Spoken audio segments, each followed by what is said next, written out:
রাজধানীর তেজগাঁয়ে ঢাকা জেলা ও ঢাকা মহানগর উত্তর দক্ষিণ আওয়ামী লীগ নেতাদের সাথে মতবিনিময় সভা শেষে বক্তব্য রাখছেন দলটির সাধারণ সম্পাদক ওবায়দুল কাদের।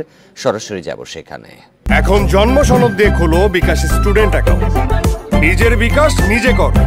হাসিনা আমাদের নেত্রী, তিনি কাউকে ছাড় দেননি।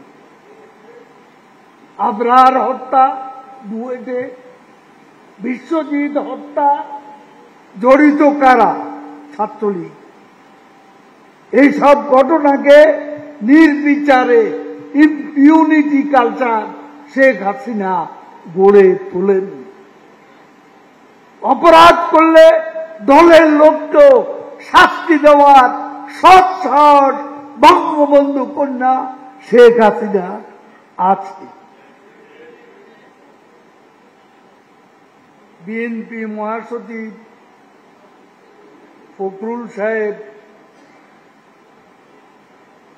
দম্ভ করে বলেছেন, আমরা যা পারি নাই ছাত্ররা তা করে দেখিয়েছে।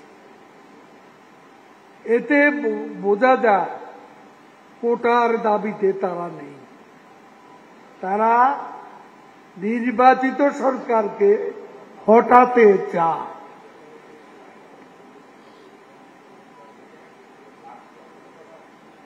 ক্ষমতা দখলের জন্য কতটুকু মরিয়া বলে তারা শিশু কিশোরদের ঢাল হিসেবে ব্যবহার করে। ছাত্রদল শিবিরের নেতাকর্মীরা উস্কানিমূলক স্লোগান, তাদের সামাজিক যোগাযোগ মাধ্যমে স্ট্যাটাস আন্দোলনকে সরকার বিরোধী আন্দোলনে পরিণত করেছে। বিএনপির এক নেতা ফোন আলাপের অডিও ক্লিপ থেকে বোঝা গেছে ছাত্রদলের ক্যাডারদের সংঘর্ষ হামলার নির্দেশ দিচ্ছে। এতে প্রমাণ হয় সাধারণ শিক্ষার্থীদের আবেগকে পুঁজি করে বিএনপি জামাত আবারও সহিংসতার পথে হাঁটছে এবং তারা তাদের সশস্ত্র ক্যাডার বাহিনী সারা বাংলাদেশ থেকে এনে এই শহরে তারা গুপ্ত হত্যা করা শুরু করেছে। আরো অনেক বাজে পরিস্থিতি, ভয়াবহ পরিস্থিতি সৃষ্টির আহ্বান জানাচ্ছে, উস্কানি দিচ্ছে। প্রকাশ্যে সামাজিক যোগাযোগ মাধ্যমে এই বিষয়গুলো আমরা জানতে পেরেছি। তারা সারা দেশ থেকে ক্যাডার বাহিনী প্রশিক্ষিত সন্ত্রাসীদের ঢাকায় এনেছে।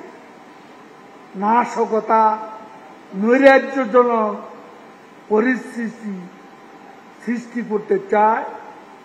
এই পরিকল্পনার অংশ হিসাবে বিএনপির পল্টন কার্যালয়ে গত রাতে ৫-৬ বোতল পেট্রোল, বিপুল সংখ্যক লাঠিসোঁটা, ৬০টি দেশি বিদেশি অস্ত্র, শতাধিক ককটেল তারা জড়ো করেছিল, যা পুলিশের তল্লাশিতে উদ্ধার করা হয়। তেজগাঁয়ে নেতাকর্মীদের সাথে সমসাময়িক বিষয় নিয়ে ব্রিফিং করছিলেন আওয়ামী লীগের সাধারণ সম্পাদক ওবায়দুল কাদের। সরাসরি ছিলাম সেখানে।